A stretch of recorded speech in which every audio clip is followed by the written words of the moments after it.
Hindi naman nagpahuli ang Department of Public Works and Highways sa pag-ayuda sa mga motorista at mga bakasyonista kung kaya't sinimulan na rin nito ang taunang Lakbay Alalay Program. Narito ang ulat ni Joseph Parafina.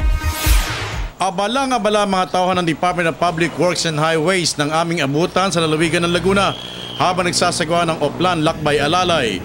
Kasama sa kanilang serbisyo ang libreng pagkakaloob ng repair sa mga minor trouble ng sasakyan, maghatid sa mga vulcanizing station at iba pang mga serbisyo publiko na kanilang ipagkakaloob.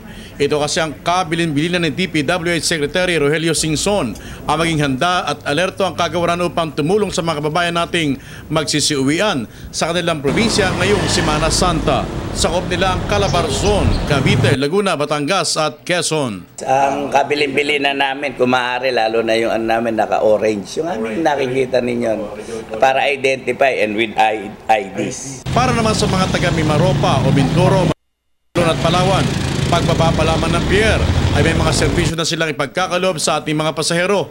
Importante kasing mabigyan ng tamang pag-alalay ang mga motoristang ito dahil sa layo ng binabiyahe ng mga ito kapag panahon ng Semana Santa. 24 oras ang kautusan ng kalihim ng DPWH at kailangang mag-ulat sa punong tanggapan nito tuwing ka-6 na oras para mamonitor ang mga nangyayari sa labas. Ang aming District Motorist Assistant Team dito sa Mimaropa ay always ready to assist anybody who needs our assistance. And then please don't hesitate to come to us.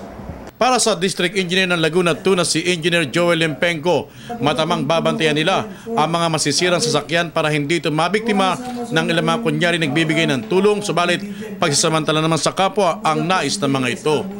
Para sa Telebisyon ng Bayan, Joseph Parafina.